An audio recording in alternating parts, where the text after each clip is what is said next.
자, 지난 시간에는 발화의 그 개념, 그 다음에 담화가 뭔지, 담화의 특성, 이런 것들을 공부했죠. 발화라는 건 뭐냐면 말하는 이와 듣는 이가 있는 어떤 구체적인 상황에서 사용되는 말이죠. 그죠? 지금 몇 시야?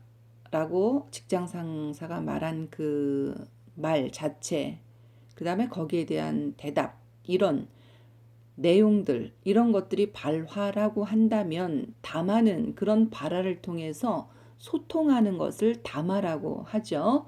오늘은요. 맥락의 개념과 종류, 기능 이런 것을 이해할 수 있다라는 목표를 가지고 공부를 해보도록 하겠습니다. 자, 담화의 의미가 고정되어 있지 않는 이유, 맥락의 기능과 종류를 108쪽 11번째 줄부터 22번째 줄을 통해서 우리가 공부를 해보도록 하겠는데요. 자, 진행자가 한 말이 여기 나와 있죠. 우리 이 말을 통해서 진행자는 어떤 역할을 하는지 한번 살펴보도록 하겠습니다. 자, 여기 진행자의 말을 한번 살펴볼까요? 그렇다면 담화의 의미는 고정되어 있지 않다는 것인데, 자, 요 말 뜻은 앞선 발언의 내용을 정리하는 것이죠. 그 다음에 왜 고정되어 있지 않고 여러 가지로 해석이 되나요? 라는 이 부분은 앞으로 알아볼 내용을 제시하는 부분이 되겠죠. 즉, 발언을 요약하는 거죠. 정리하고, 그 다음에 심화하면서 다음 논의를 이끌어내는 것이죠. 왜 여러 가지로 해석이 되냐라고 논의를 이끌어낸다는 것을 알 수가 있죠. 그랬더니 연구소 소장인 장미진 선생님이 뭐라고 이야기를 했습니까? 그 사람 말에는 담화의 의미는 자 고정되어 있다 그랬습니까? 고정되어 있지 않다고 그랬습니까? 그렇죠. 고정되어 있지 않다. 고정되어 있지 않고 여러 가지로 해석된다. 바로 어떤 내용인지 한번 장미진 선생님의 말을 볼까요? 자, 여러 가지로 해석되는 이유가 자, 장미진 선생님이 한 말에 여기 나와 있죠. 자, 왜 의미가 고정되어 있지 않고 여러 가지로 해석이 되냐면 맥락 때문이라고 이야기를 했죠. 그 다음에 이 장미진 선생님 말 이 전체에서 맥락의 개념이 나와 있죠. 맥락의 개념은 사물이나 사건 따위가 서로 이어져 있다. 맥락의 개념이 나와 있고요. 맥락의 기능이 하나 나와 있죠. 자, 뭐라고 이야기했냐면 일정한 기준에 따라 나누어야 하는데 그 기준 중 하나가 맥락이다.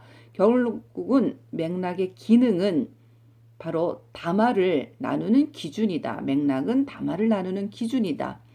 그러면 맥락의 종류에는 어떤 것이 있느냐? 즉, 다른 사람의 말을 이해하려면 그 관계를 잘 파악해야 되는데 그 관계를 파악하는 것 중에 하나가 담화가 상황과 관계를 맺고 있는 상황 맥락이라는 그런 종류와 또 하나 그 사람이 살고 있는 사회나 그 사람의 문화 이런 것과 관련이 있다는 사회 문화적 맥락 두 가지 기능이 설명이 되어 있지요. 자, 그러면 우리 지금 아까 선생님이 설명한 대로 개념 중에서 하나 살펴볼까요? 사물이나 사건 따위가 서로 어떻게, 그렇죠. 이어져 있다. 동떨어져 있는 것이 아니라 서로 이어져 있는 관계가 바로 맥락이다라고 이야기했고요. 그 다음에 맥락의 기능은 뭐냐? 담화를 나누는 기준이다. 그러면 그 맥락에는 어떤 것이 있느냐? 두 가지로 설명이 됐죠. 상황 맥락과 사회적 맥락.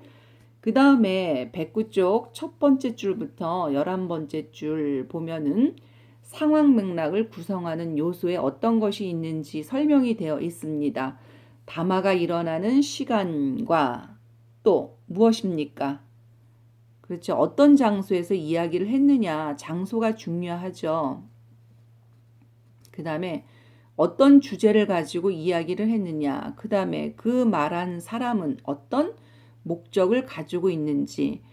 바로 이런 것들이 상황 연출이 되겠죠. 그래서 담화가 상황과 관계가 있는 경우에 예가 나와 있습니다. 지금 몇 시야? 라고 묻는 경우는 상황 관계인데요.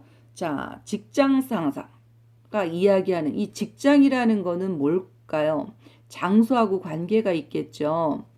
그 다음에 지각한 부하 직원에게 묻는다. 자, 그거는 출근 시간이 좀 늦었을 때죠. 그러니까 시간은 어떤 시간이냐? 바로 지각한 부하 직원이 출근 시간을 좀 넘겼을 그 시기에 몇 시냐라고 물었죠. 그랬을 때 그 목적은 뭐냐? 목적은 지각을 하지 말아라 라는 목적이 되겠죠. 물론 주제는 비슷하죠. 주제나 목적이.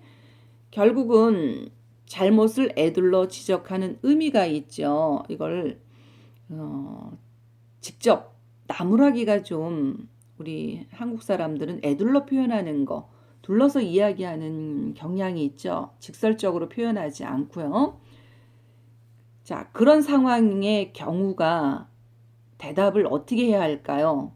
지금 몇 시인데요? 라고 대답을 하면 그 사람하고는 담화가 제대로 이루어지지가 않죠. 그러나 이것이 또 어떤 상황, 지나간다. 그럼 길이라는 장소가 나와요. 길가. 길이라는 장소에서 물었을 경우는 어떤 것이 되겠습니까? 바로 시각을 묻는 표현이 되겠죠. 그 다음에 이 부분 볼까요? 담화 참여자들은 상황 맥락 요소를 생각하며 말을 주고받는다. 자, 이 부분은 무엇이 되겠습니까? 이 부분은 뭐하고 관계 있을까요?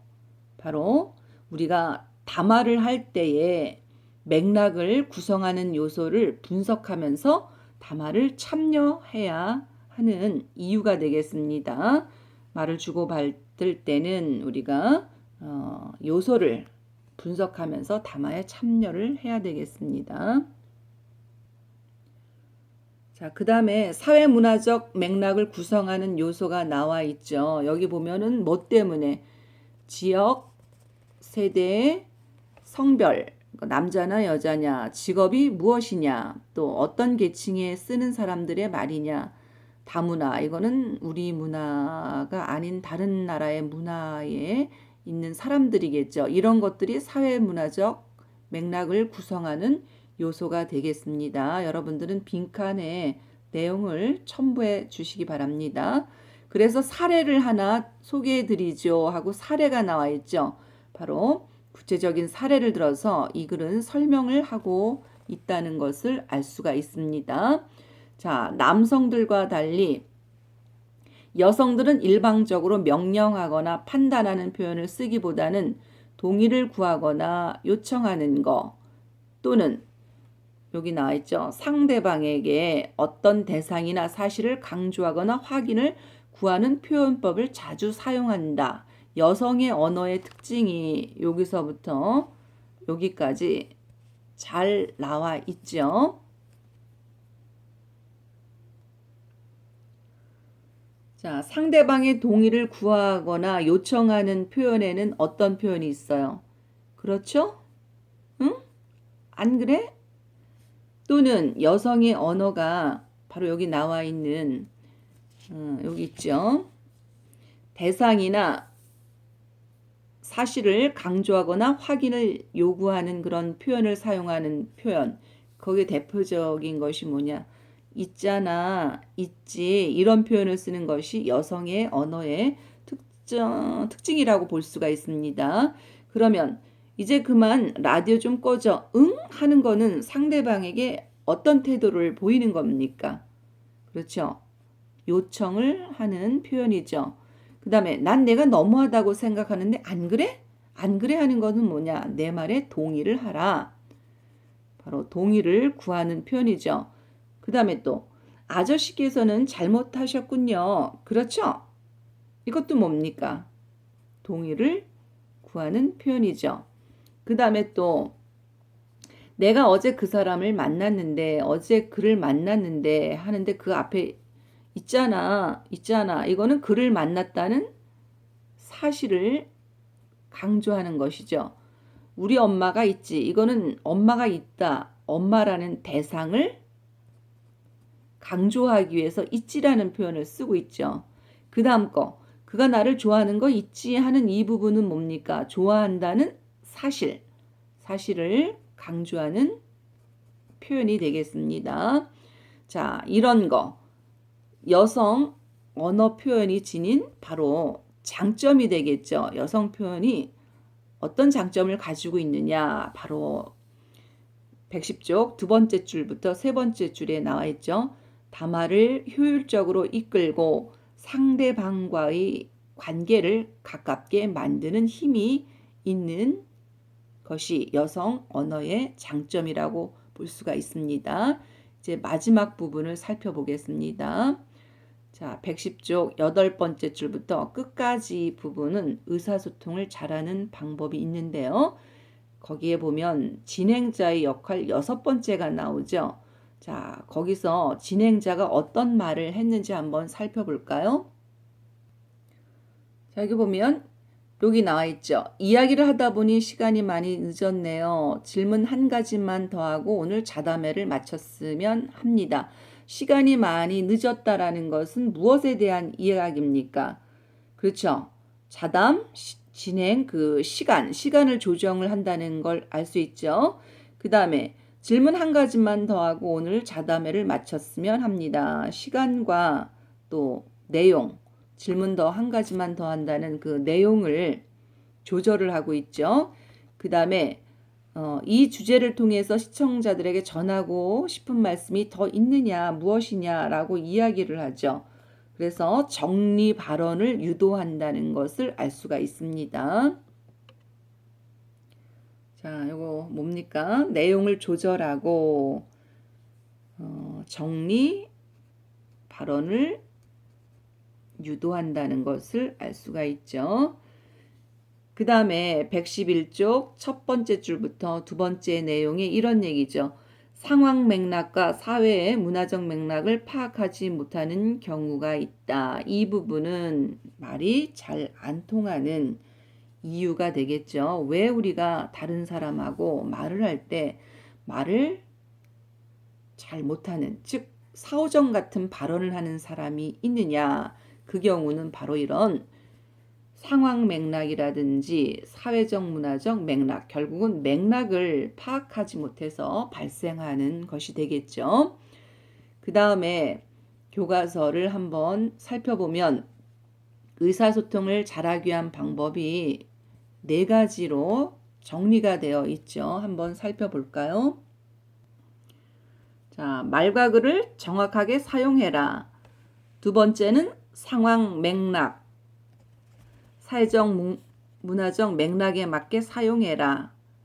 그 다음에 여성의 언어에서 나와 있죠. 차별적 표현을 줄여라.